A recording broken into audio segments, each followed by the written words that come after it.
This is the best moments of the BBQ Central Show in 10 minutes or less. Ever wish you could re-listen to your favorite interview or segment? Do you enjoy hearing older shows for the first time in years? Then the best moments of the BBQ Central Show in 10 minutes or less is just what you need. Thanks for listening and enjoy the show. Episode 77, here we go. Today, I'm bringing you an all ICBA kind of show back from March in 2014. First guest, the president of the ICBA at that time, Lynn Shivers. Second guest today, one of my favorites, Clarence Joseph, outstanding ICBA cook.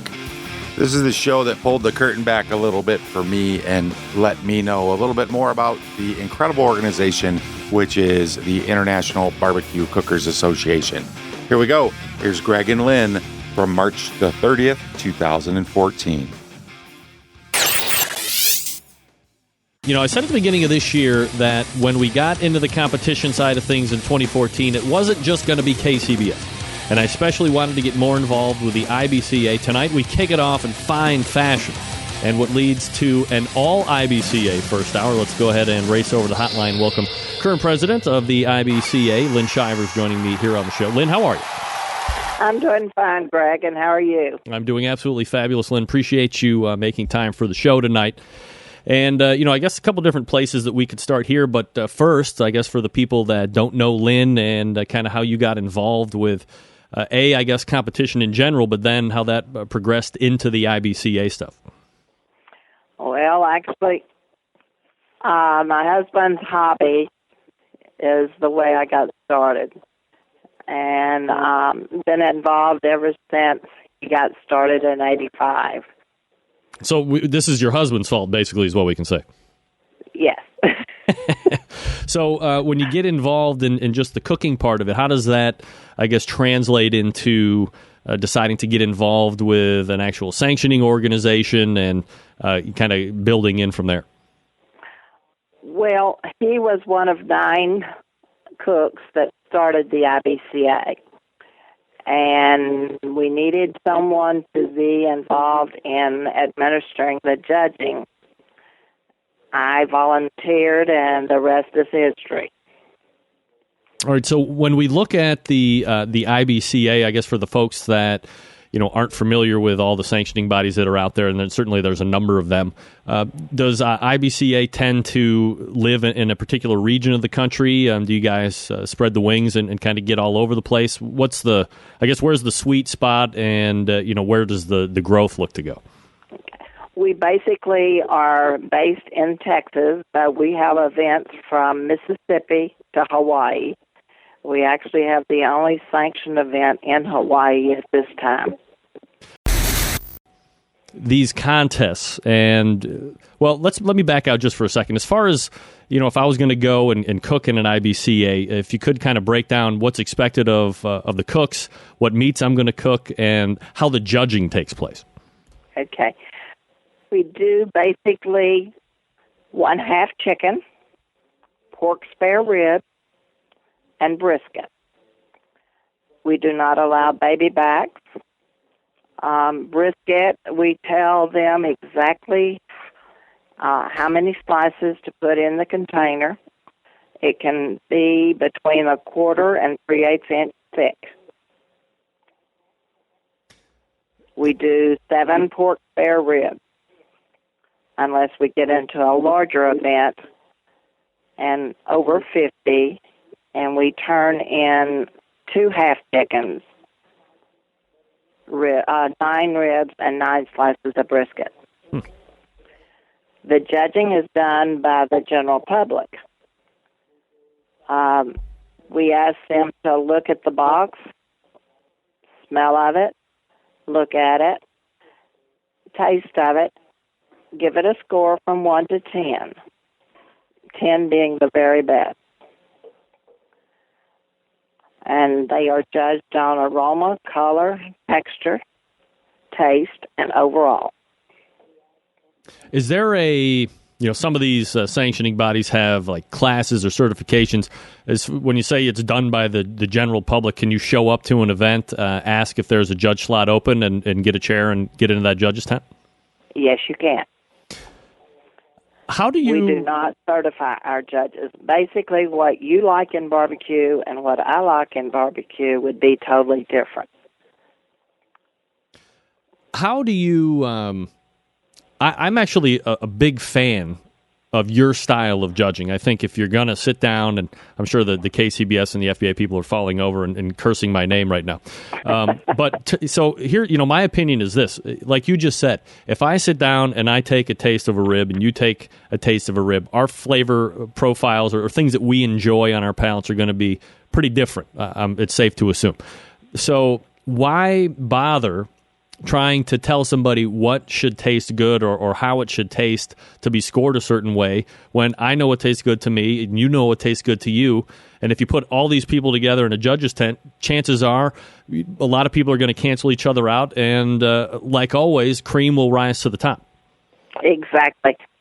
Judging is very subjective, and that's the reason we like Joe Public. They are not allowed to touch the meat. They use a plastic knife and fork to judge, even the ribs. They are allowed 1/4 of a rib, but they will judge approximately 15 containers. Do you have let me ask this question because I found it interesting. I know, in some of the other sanctioning bodies, I guess it's up for choice. You can do spares, you can do baby back ribs, but it's just spares here in IBCA. Why has there been a delineation between doing just spares versus having the choice between the two? Basically, there's not enough meat on a baby back to make it through the judging. Because at a large event, you could have as many as 17 to 25 judges judge out of one container. Oh, really? Wow. We do not go back and ask for additional meat. We are totally blind. Some people think we are a little antique, but we use theater tickets on our containers. The cook will sign one copy of it, and the other one, it remains on the container. Until we go to the awards and remove that ticket, no one knows whose container it is. Do you think doing it that way kind of leads to the drama during awards? Seems like it would be a little bit more exciting that way. Well, it definitely does, because you're watching to see who's going to be coming out of the crowd when you call that ticket off. Right. And if it's their ticket number, usually they get excited. Lynn Shivers joining me here on the show. IBCABBQ.org is the website. Do you have an idea of the percentage of people that are members of the IBCA and the percentage of people that are actually doing a cook during the course of a year? Usually our membership runs around 90% cookers. Wow. We don't have the membership like KCBS does of the certified judges. 90% of our membership, like I say, are cooks. At a lot of the events, you would have anywhere from 50 to 60% IBCA members when it's an IBCA sanctioned event. Again, IBCABBQ.org is the website if you want to check it out. Lynn, I mean, you've been around it since 1985, as you said, when you started in with your husband, and obviously now you're president of a very large sanctioning body. As you look back over the years, there are 2 or 3 things that have really surprised you or really taken you aback as, wow, I didn't really see this turn in the road as competition barbecue going this way, or I never thought we would see so much injecting or using this kind of a spice or that kind of a spice? What has really stood out to you as changes of evolution of barbecue over the years? I guess the growth, because 25 years ago when IBCA started, if you would have told us that we would have had 1,000 members today and do over 200 events, I would have told everybody they were crazy. The people involved, the television coverage has definitely perked everybody's attention to barbecue. And it's been a fun ride. I've actually been able to judge events from Virginia to California. And the people that I've met and just everything about them has been a great experience. To put in your request for a future show, please contact John Solberg via email at johnjon@thebbqcentralshow.com. Hey, before we jump into today's second segment with Clarence Joseph, let me ask you, are you following the Barbecue Central Show on social media? It only takes a minute. It's much appreciated. Very easy to do. Find them on your social media platform, whatever that may be. Facebook, Instagram, Twitter. It's pretty easy to find. And again, very much appreciated. That said, let's jump right into this second segment today. Here's Greg and Clarence Joseph from March 30th, 2014. Hotline and welcome in Clarence Joseph to the show. Clarence, how are you? How are you doing, Greg? Doing absolutely fabulous, Clarence. And you? Life is great. Life is great. Can't complain. As the great Tony Rizzo locally here in Cleveland says, it's good to be alive because, quite honestly, what's the alternative? Absolutely. I can't argue with that. That's right. Clarence Joseph is the pitmaster of Mama and Papa Joe's barbecue team. So let me start right there before I ask about the background on that stuff. I'm endlessly fascinated by how teams come up with names. And yours certainly gets my attention. How do you come up with Mama and Papa Joe's barbecue team? There are several parts to that name. First of all, my dad was sort of the neighborhood don, and a lot of people came to him over the years, asking for help. And he was commonly referred to as Papa Joe's. When I decided to start barbecuing, a buddy and I, Paul Carnell, we started a team together, and I am still a great fan of the group, the Mamas and the Papas. So we sort of made that our name. And when we decided to cook individually, just the wife and I sort of put those two pieces together, and there you have Mom and Papa Joe's. Currently, it's just the wife and I cooking together. At what point did you decide that you would try your hand at competition barbecue? Typically, there's like a precipitating event, or you have a buddy that got into it, and you kind of just got dragged along by the nape of your neck. I mean, how do you get into it? Again, it's the same buddy, Paul Carnell. We're military buddies. We started cooking together, and we used to live very close to each other. We'd spend weekends at each other's houses, barbecuing back and forth, and we always had the kidding going on as to whose barbecue was better. And a couple of years ago, when the Pitmasters TV show really started spreading across the nation, for us it just seemed like the natural step to take it forward and throw our hats in the ring. And we launched in 2010, and this is where we are currently. How many events are you guys looking to take part in during the course of a year? Last year we did 28. This year I'm looking to at least reach that number again, if not surpass it. I'd like to surpass 28. CJ joining me here on the show, Clarence Joseph, Mama and Papa Joe's barbecue team. CJ, you got a website for people to check out? It's a Facebook website, Mama and Papa Joe's. I don't have a personal team page, so to speak. But we do our thing on Facebook, like many of the other cooks do. I think everybody does a lot of things on Facebook. Probably some people are regretting things they do on Facebook from time to time.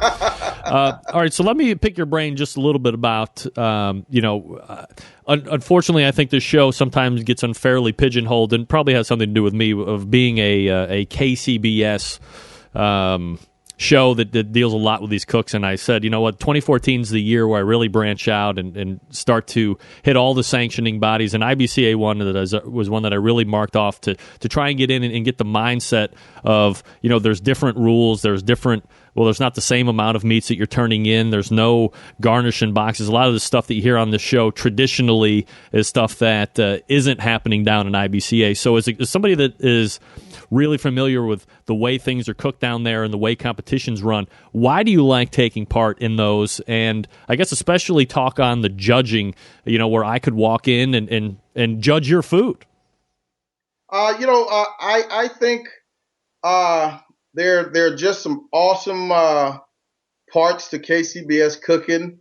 And if I was able to take the best of both Texas sanctioning bodies and the KCBS sanctioning bodies, put those two together, I think it would be the perfect sanctioning body to run a cook-off. I'm not the biggest fan of the garnish in KCBS. I would love to do more KCBS cooks. I've only done one. I made it to the Royale a couple of years ago. Not the biggest fan of the garnish. In a barbecue competition, I really think the meat ought to speak for itself. Absolutely, the meat should do the talking. But I absolutely I love what we're doing here in Texas. I would like to see more of a scoring system such as KCBS is using. Western Wood was able to put something very nice together that worked well for all the cooks who were involved. I would like to see some of our sanctioning bodies in Texas adopt something similar.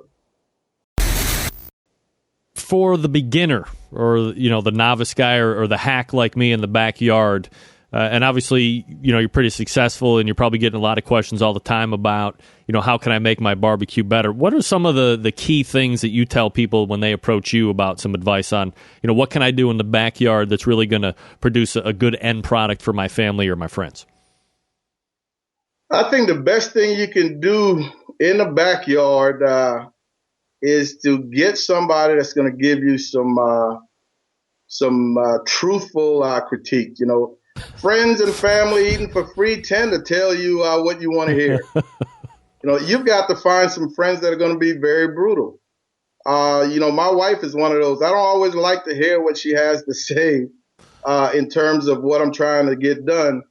But she's more often than not, she's very accurate. So I would tell a beginner, man, find somebody that you can trust. Find neighbors. Send some food to some neighbors that you're not very friendly with, and ask for honest critique. And after that, practice. I can't tell you how much meat I've burned up in the backyard, how much meat I've fed the neighbors trying to get to this point in my cooking career. So definitely practice. And that is episode 77 of the best moments of the Barbecue Central show in 10 minutes or less. You want to hear this complete show? Head over to the bbqcentralshow.com. There will be a link in the show notes to take you to the complete episode. Hey, while you're there, poke around. Great search box there. You got a subject. You got someone you want to hear. Just type that bad boy into that search box and it will take you right there. Want to hear a best of show of what you find? Shoot me a message. Send an email over to John, that's Jon, John, at the bbqcentralshow.com. I will gladly put it together for you. Until next time on the best moments of the Barbecue Central show in 10 minutes or less, I am your host, John Solberg, and I do look forward to talking to you again soon.